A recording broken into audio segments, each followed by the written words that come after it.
We're both a little sick, man. Yeah. Ugh, but we're gonna make it. We're gonna get through it. We're gonna power through this. Yeah, because people need our thoughts. People need to hear what we have to say about everything. And Spider-Man is very important. You can't delay this stuff. Not this movie. Yeah. So let me ask you a question. You rewatched this. Yep. It's bad, right? No. Okay. All right. It's pretty good, actually. No, I thought. No. I would say we're not doing that. We're not doing that.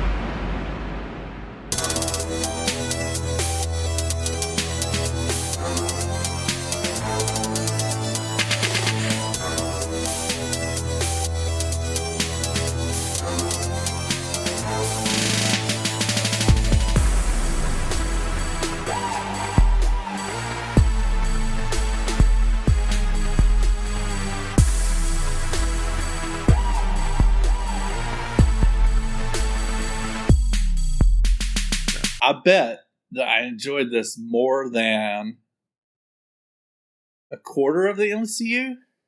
Well, a quarter of the MCU movies are bad. I would Maybe say a third. good. Maybe a third. I think that Spider-Man 3 is worse than any movie ever made. Period. Is it worse than Thor: Love and Thunder? It's close. It's pretty bad. No. Spider-Man 3. Okay, so there's a couple of things that Spider-Man 3 has a couple of redeeming qualities, but the problems with the movie outweigh it so much that it's hard to watch. Like it's a movie that's, if you really think about it, this movie is hard to look at for a long period of time. Like there's some parts of this movie where you gotta look away or fast forward and just kind of close your eyes. This is some things are. Like, for example. Well, the terrible dance montage that was done. I mean, let's go back. Let's roll back a little bit. Okay. Spider-Man 2 was so successful that Right. Spider-Man 3 was inevitable. But what they wanted to do with Spider-Man 3 was reproduce some of the cool elements of Spider-Man 2. So, for example, the dance montage in Spider-Man 3 was supposed to go back to the rain keeps falling on my head from Spider-Man 2, right? They're supposed to mimic each other. But the Spider-Man 3 is so not good. It's just not. It doesn't work that way. And if you have a Spider-Man 3, you have to up the quantity of almost everything. So the villains, the action, and Spider-Man 2 wasn't good because of action and all that stuff. It was good because of a great script and great actors. This movie, Spider-Man 3, the acting was terrible. The action scenes were fine in some ways. But the plot itself is nonsensical. The only thing of value in this movie, in Spider-Man 3, I think, is the ending, and we can talk about that. But Spider-Man 3 there is a lot of magical plot happening in this movie. Yeah, Spider-Man 3 has a number of problems, and I think when people say they like it, some people even say they love it. I don't think that's true. I think they just want. I don't love it, but yeah, I just think I definitely was enjoying it most of the way through. I mean, I could watch it again, I guess, because it's a Spider-Man movie. But there's so many. I mean, you rewatched it, right? Yeah, I rewatched it, but it's just not great. I was hoping you weren't cheating on the listeners by not. I wouldn't do that to my listeners. Okay, all right. I wouldn't do it. Sure. Anyway, what you got? You got some questions or comments, or what's I just got some show notes. Yeah, let's do it. Peter really takes a pounding in this one at the beginning of the movie with that is a knockdown, drag out fight between him and the new Green Goblin. Yeah, it's really good. It's a really good fight scene. So basically, what happened in Spider-Man 2 was that Harry found out Spider-Man's identity, and now he wants revenge because he thinks he killed his father. And so that scene, and to back up, that scene happens right after Peter gets a ring from Aunt May. So he's going to ask Mary Jane to marry him, which I think is awesome, of course. But then we have a big fight scene between Harry and Peter. And at the end of the fight, it seems like Harry gets knocked out and loses consciousness, and he kind of forgets about some of the traumas they have. Right. Short-term memory loss. Yeah. Mm-hmm. Yeah, I think the fight's good. But the problem with the whole movie's full of fights. It's like it has a bunch of them, and so it's hard to gauge like one of the other because there's so many versus like Spider-Man 2 where it's like you had a couple of them and they were all stand out. But in Spider-Man 3, I think they were trying to one up themselves. And so this fight's a good fight. Yeah, it's not particularly like a great fight scene, but it is kind of brutal. It's kind of brutal. Yeah, some of the like some of the aerial stuff's really fun. Like they're flying through the air. It's all in the air. And like it's a lot. That's a lot of that stuff was. And like again, if you're a big Spider-Man fan, you're loving what you're seeing. Like you're seeing a fight scene as Spider-Man would do it. So it looks really good. Yeah, no doubt. For the most part. We do have Gwen Stacy. You don't know anything about Gwen Stacy, do you? Yeah, so I was rewatching this. And I was like, "Oh, Gwen Stacy's in this." And then I thought back. I'm like, when I first saw this, Gwen Stacy means nothing to me. I just thought it was a character in the movie that they made up. You know, who cares? Who is this? I don't know. And so I'm rewatching it. And now you've taught me all this stuff about comic books, and so at first I hear like Gwen or Stacy or something, and they don't put the two names together until like later on in the movie. They finally say Gwen Stacy. But I just thought that was interesting how, like, the first time I watched this, it's just like, you know, just somebody they made up for the movie, I guess. Yeah, well, the thing about this Gwen Stacy thing is they kind of shoehorned her in. I think Gwen Stacy, like, if you look at how Amazing Spider-Man 1 well, she's got it. She's the motivation for Venom, right? For what? For Venom. Kinda. No, I don't know about that. Well, in the movie, kind of, but in the comics, no. In the movie. Yeah, in the comics, Gwen Stacy's way dead before Venom even shows up. In the movie, she's like, that's the purpose she serves. Yeah, because Eddie Brock wants to kind of be with her. So yeah, I can kind of see that. But I mean, she's shoehorned in. She doesn't really have a place here. She's just kind of in the movie, which is like it gives her a disservice. I actually think that Amazing Spider-Man 1 and 2, Ron Howard's daughter. Yeah. I think they treated Gwen Stacy. Yeah. What's her name? Ron Howard's daughter. Something Howard. She's a director. She's a director too. She directed some of the Star Wars stuff on Disney+. She was also in the Jurassic Park movies. She was in the Jurassic Park movie. The bad ones, yeah. Yeah. With Peter Quill. Yeah. We need to actually know these people's names. I usually pull up IMDb, and since I'm sick, I forgot to do that. I got it. It is Bryce Dallas Howard. Bryce Dallas Howard, yeah. What a weird name. It's fine. I mean, it's a good name. It's just, you know. The problem is she doesn't fit in this movie. And, like, if you go and have Gwen Stacy in a movie like this, you need to give her some weight. The movie's jam-packed. Yes, and it's a huge problem. That's a huge problem with this movie. It's just too many things holding on to it. And like why are some movies jam packed and it's awesome? Like the first Spider-Verse cartoon movie. It was jam packed and it was still awesome. That's a really good question. This one's jam packed and it's not. Like that's the big problem with this movie. Yeah, I'll be honest with you. I think that I think Sam Raimi didn't want to make this movie. I mean that's the story. That's the lore, right? Is like he had his own idea for the third movie. This is kind of studio meddling. Is what happened in the third movie here. And I'll be honest with you. But you got three main villains, right? Yeah, but Venom. Sony has a very strange love for Venom. Is this where their love for Venom started? No, I think it's where it started. But I think so. If you look at the comic book sales of Venom comics and how popular the character is in the comic book world, it would make you think that people want to see him in a movie.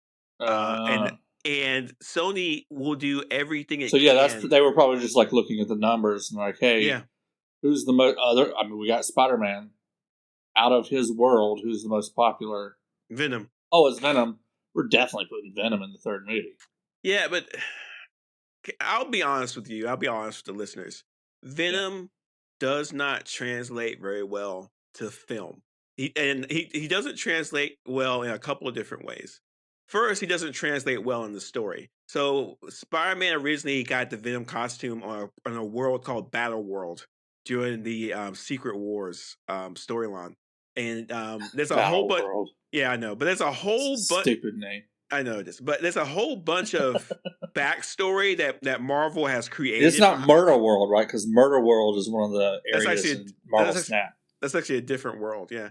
But the Marvel did a lot of backstory to the Venom characters and the Venom like beings that I don't know anything about because they just recently made that stuff up.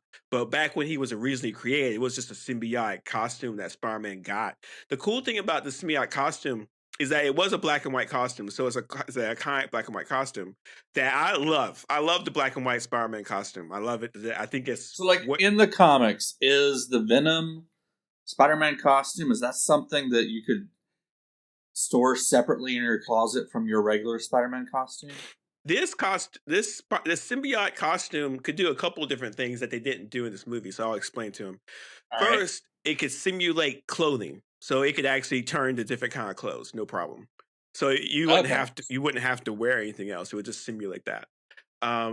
He never took it off. Well, he did take it off at night, but the symbiote costume would actually at night go back onto Peter, and make Peter be Spider-Man at night. So actually, Peter wasn't getting any sleep because during the day he was Spider-Man, but at night the symbiote costume was actually making him be Spider-Man when he was asleep.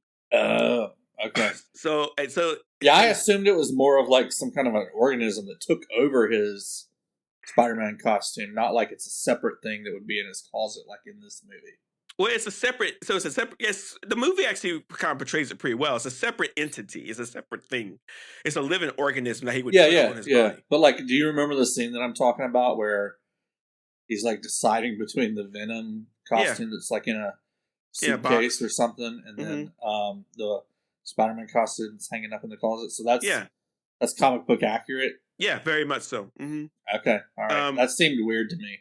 Yeah, once Peter realized what was going on with the symbiote costume, he had to get the help of the Fantastic Four to get rid of it. The symbiote costume. I thought it like took over, like almost zombified Spider-Man. Is how I thought it worked. It was trying to connect on a symbiotic level. He wanted to be one with Peter, and Peter didn't want that. So when Peter rejected it, the symbiote was wounded, and that's when he connected to Eddie Brock, who was also kind of wounded by Peter Parker. And that's accurate too. So that whole scene in the newspaper room where Peter Parker shows that Eddie Brock was like plagiarizing or making up posters and stuff like that. Oh yeah, yeah. That's all the truth of form, basically. Oh, okay. So Peter Parker like outed Eddie Brock as a bad journalist or a fake journalist. So that's like where the animosity came from on the comic books too. Yeah, and so Eddie Brock hated Spider-Man. The Venom symbiote hated Spider-Man. And then when the two of them connected, it was like they created Venom. Gotcha. But that whole story that I just told you takes a long time to explain, and this movie didn't have enough time to do it.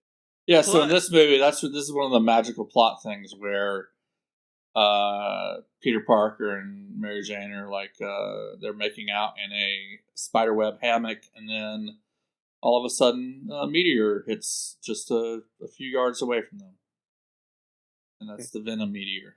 Yeah, so that's not how it happened in comics at all. And it's like how can we get Venom into this movie? Oh, there'll just be a Venom meteor that lands, and then hitches a ride on Peter Parker's motorbike. That's cool.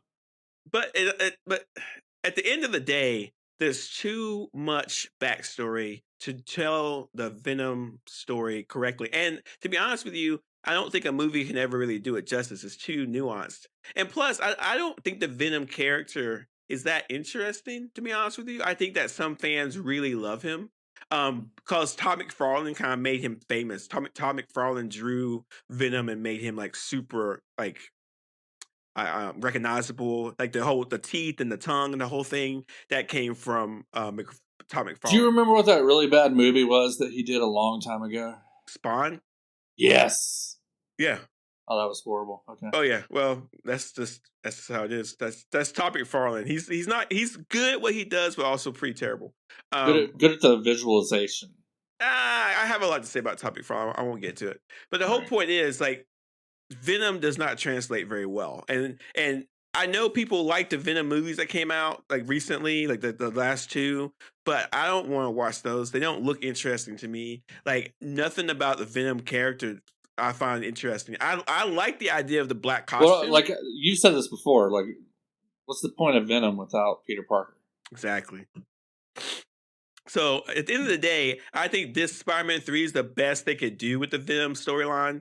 I'm worried about the Tom Holland side of it. If they do make some more movies and try to incorporate Venom, I'm very worried about what they'll do with that. Because again, Venom has a notoriously bad reputation for making bad movies, and so. But I will say this: the scenes where Spider-Man was wearing the black costume and doing all the Spider-Man stuff he was doing, like swinging and all kinds of stuff like that, was fantastic. The suit looked pretty good. I thought the action scenes with him in the black costume was really, really good. It represented the power that he had with the suit. Those things worked. But to push it into a movie that's already full, we haven't even talked about Sandman yet. Again, I was just about to ask you about him. Yeah. Go ahead. What do you think about Sandman in this movie? I talked to someone a long time ago about this. So in every movie, I feel like if you broke this movie up and made it a trilogy, like if you just did 3 different movies with a resolution of the Green Goblin and Harry's relationship with Peter Parker, that would have made a great movie. You could have had a Sandman movie, and you could have had a Venom movie. I don't think a Sandman movie would have worked. I don't think he should have been in this movie at all. Period. I'm not really. I like all of the stories. Yeah, but is this too? Well, much? I mean, except for there is really no Venom story, to be honest. But I like the Sandman. I actually felt bad for Sandman in this movie. If they would have taken, he was a sympathetic character. Yeah, but if they would have taken Sandman out, I mean, it would have been fine. I mean, like Sandman and Venom never team up in the comics. But don't you feel like they could have done 3 movies rather than just squishing them all into one movie, and it would have been better? I don't think they could have done a Spider-Man Sandman movie. No, I don't think they could have done that. It's not enough meat on the bone for that. There's plenty of meat on the bone for Venom, though. I think they could have done that. That would have been the right decision. I'm not sure why they didn't do it. But there's that scene with Sandman where he had the accident, but then he comes to and he's like he realizes he's sand and like the sand starts to move and come alive. That scene is brilliant. I think Sam Raimi did a really good job with that scene. I think that Sam Raimi wanted to make that scene, and I think that scene where he's making human form and the CGI looks really good. Yeah, looks pretty good. That's a great scene, but that's the only thing worth talking about with Sandman. Yeah, I like how the scientist is like, it's probably a bird. It'll fly away. Yeah. Let's just keep going with our experiment. But like again, when you're trying to push in, like Sandman does not have a really rich storyline in the Marvel comics. He's just a kind of a generic B-list villain. He's fun. So that's why you're saying you couldn't like have him as there's nothing really to go. He's not like he doesn't have the same weight as Dr. Octopus does. Oh, in the comics, did he kill Uncle Ben? No, absolutely not. Okay. That's another thing that's really annoying. That did not happen at all.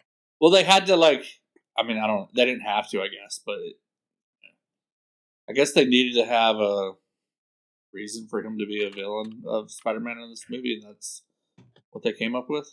I guess, but again, if you look at he doesn't need a personal attachment to Spider-Man. He just needs to be a problem that Spider-Man has to deal with.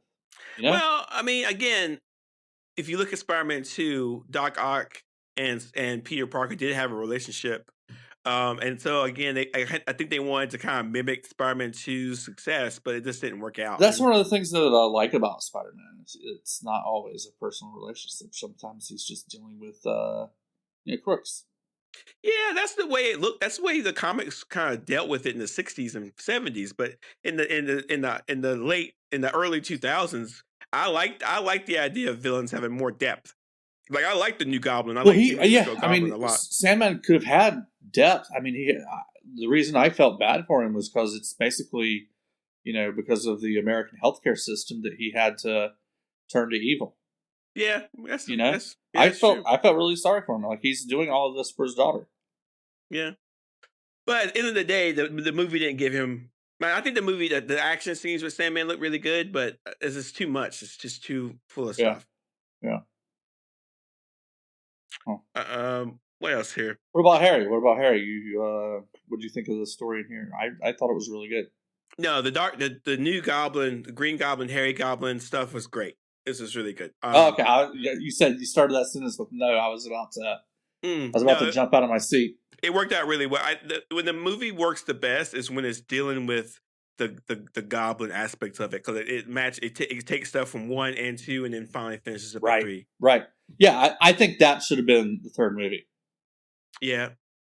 Well, I think that they could have done Venom and the new Goblin stuff, and that would have been fine. But I don't think. I think it could have been the new Goblin and like some street level stuff, and that's all you needed. Well, the whole idea. This is This is what we're missing. Like, we haven't talked about. Yet. We need some villain, like maybe it's Sandman or something. I don't know. We just need some villain for the Goblin to ally with Spider-Man on. But we haven't talked about this yet. The whole storyline, the real villain in this story is Peter Parker. Like, he's the real villain for a couple of different reasons. One, he's big-headed all of a sudden. Like, he thinks he's like the bee's knees. Like, the world loves... That's Venom, though, right? No, that's him. He was like that before the costume. Before the Venom costume, he was like that. Like, no, because remember doing Spider-Man Day, he shows up on Spider-Man Day and he kisses Gwen Stacy. Like right in front of it. What was that? What was that about? You know, like, and there's there's all kinds of little stuff like that where he's just constantly like thinking, you know, I'm awesome. Like I can't do anything wrong. And like, that's not true. And so like the whole idea behind Spider-Man is with great power, there are great responsibility, but he's forgetting the responsibility part of his powers. He's starting to get too into himself. And then the suit amplifies that of him. That's the problem. The suit and then when he shed the suit, he was able to shed that part of him, and he realized all the bad stuff he did. Right. You know. Okay. Yep. Makes sense. So I mean, like that was the whole crust of it. Is Peter Parker trying to come to terms with the fact that he did a lot. Like when he pushed. I know the symbiote was on him when he pushed Mary Jane, but at the same time, he should have had enough control of himself not to ever have done that. Mm-hmm. You know, but yeah, the part where he like was at the church tower and he rips the suit off, that's great. It's fantastic. But then like what's this guy's name? Topher Grace as Eddie Brock. Grace. Like I'm not scared. I could see Topher Grace in a Venom costume in a dark alley. I would laugh. I'd be like, who are you, Topher Grace? Like I'm not intimidated by you at all, dude. Like especially with the hair styling of his hair in this. Yeah, you're not. Yeah, you're not. Is that like a callback to the comics, or he had blonde hair, but that's it. You know. Okay, because that was a weird choice. Topher Grace was the worst choice for Eddie Brock. I do not know what they were thinking. This is crazy. But you are right. There's 3 different movies in this movie, and each one's competing with each other to work, and they just don't. Yeah. And again, I think this movie is just impossible to watch. Almost, you know, it's just not good. So you really didn't like the dancing scene, though? Well, I know the internet likes these memes of him dancing. I think they enjoy that.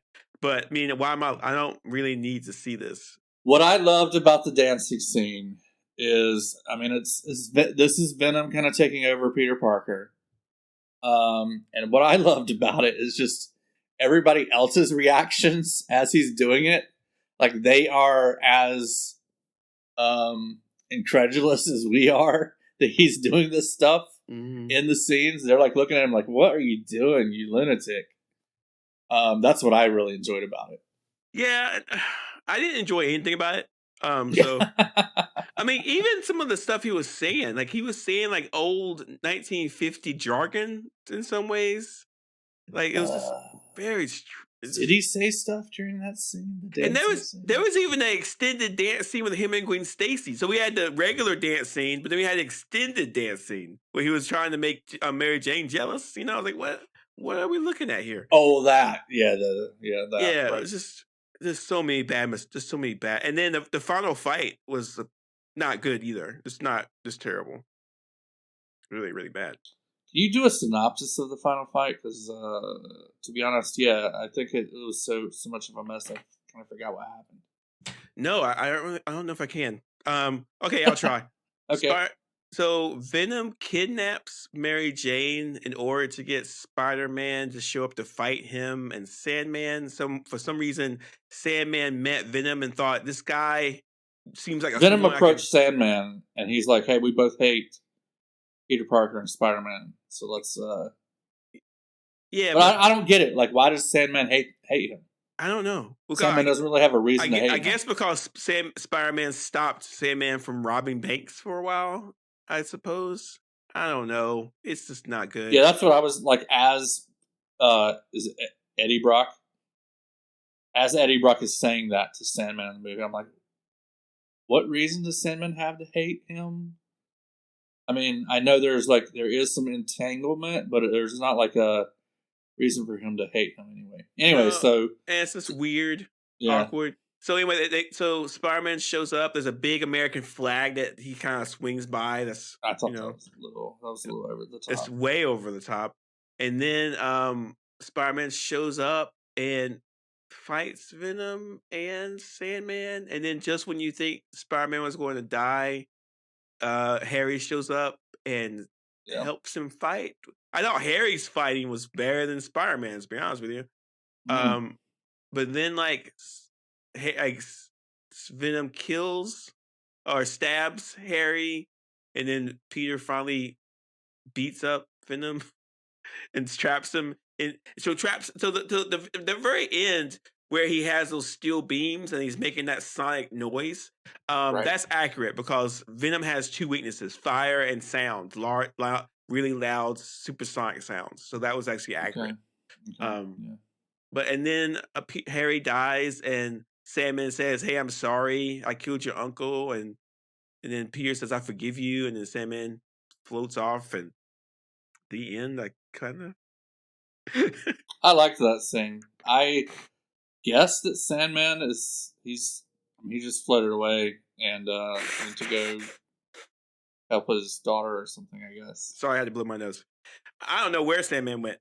Nor do I care, to be honest with you. But the last scene at the end is when Peter goes back to Mary Jane and they finally embrace. Right. That was nice. That was really good.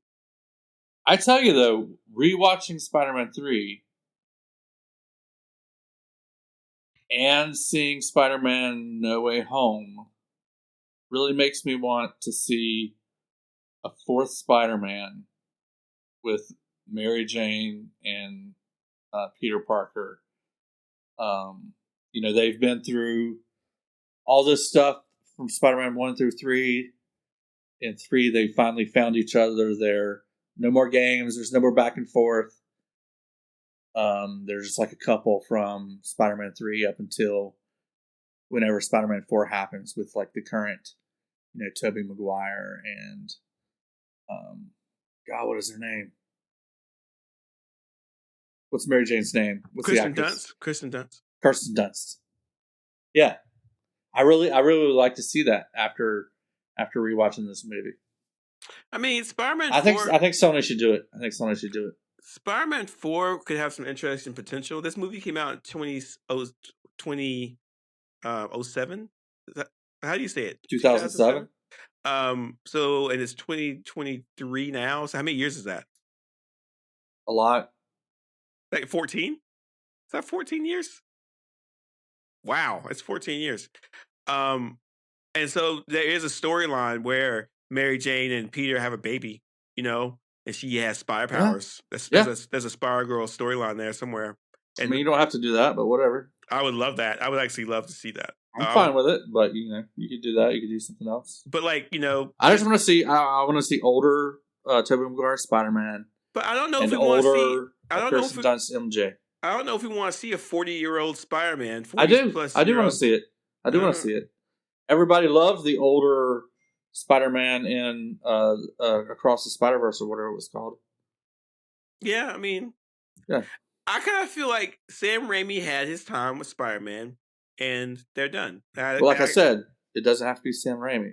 No, I would love it. He's I would the love it only if one. it was. He's the only one I'd want to see do this. Yeah, I would love it if it was, but I could see it with somebody else. Well, with the way things are going, with nostalgia being a selling point for properties now, somebody at Sony is talking to everybody involved about this. So don't stress too much. You probably will get what you want. No, I would love to see it. I would love to see it. This movie tease it up. This movie really tease it up, I think.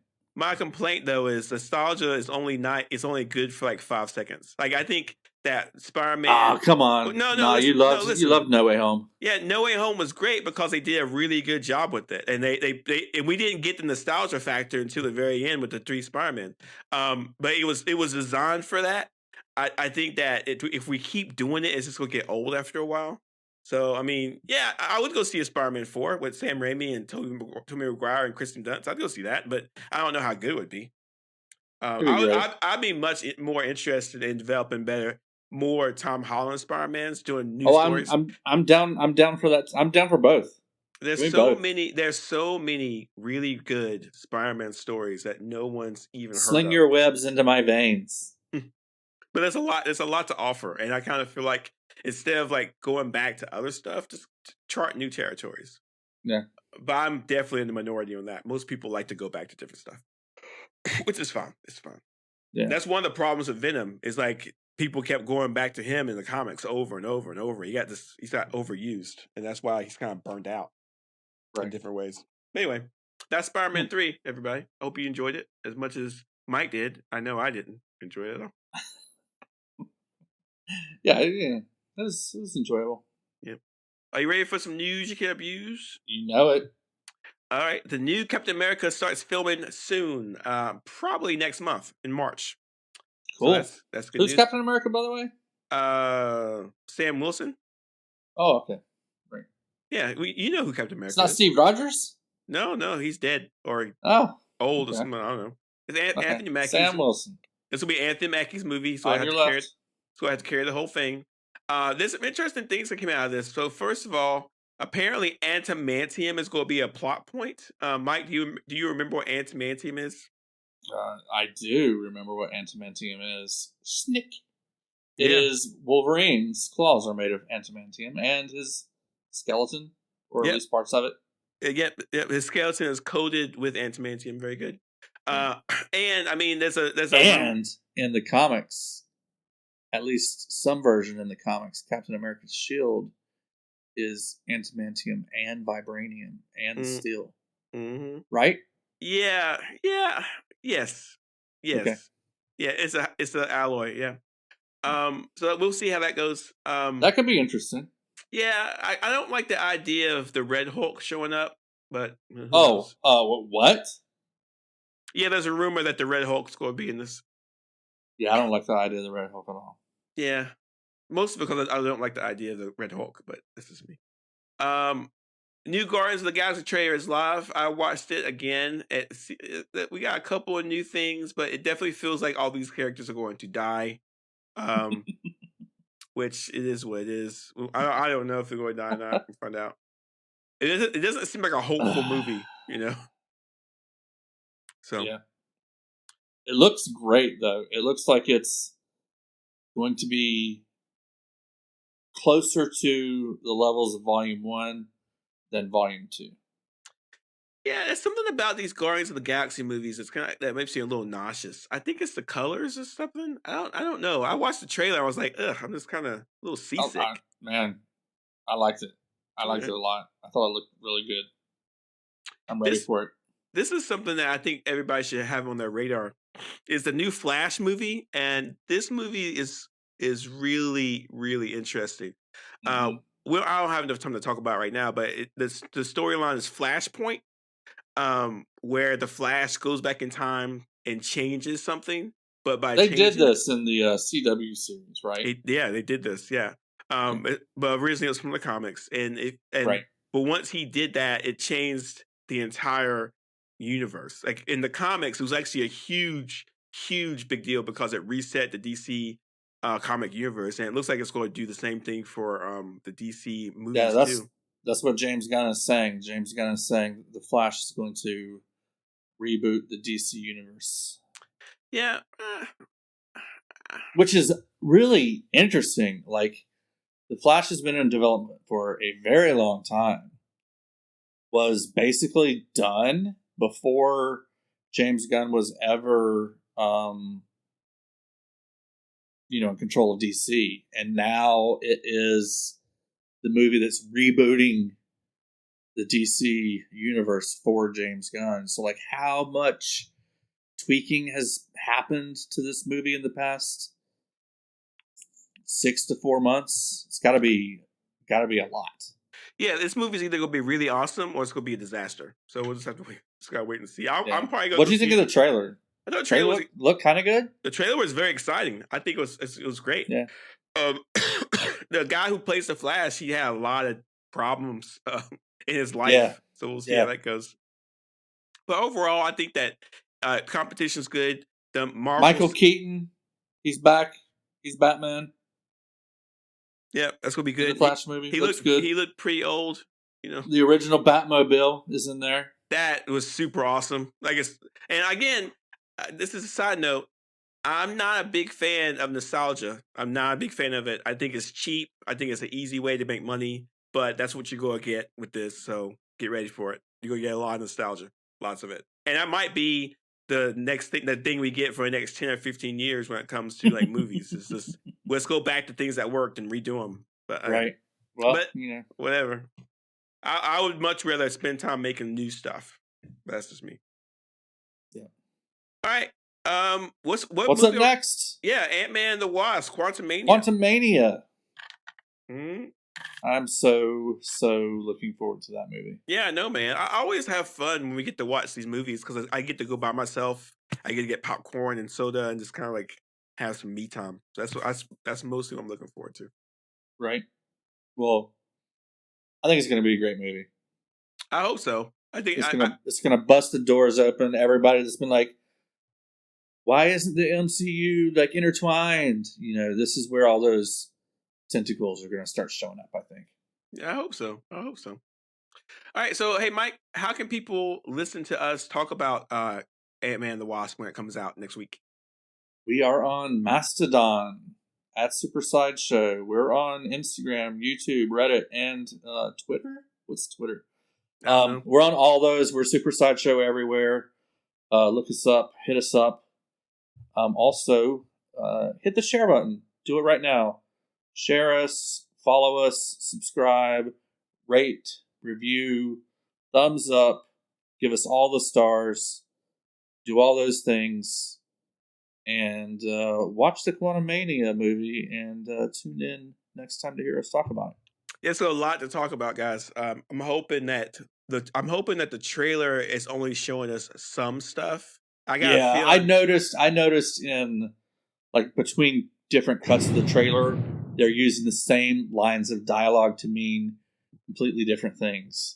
Yeah, I think so. They're really slicing and dicing that dialogue. Yeah, I think the trailer is going to be very much like the Doctor Strange and the Multiverse of Madness trailer. It's only going to give us some stuff, and I think the rest of the movie is going to be. The movie has a lot of secrets. That's what I'm trying to say. Absolutely. Yep. But we'll see you guys next time for Ant-Man and the Wasp, Quantumania.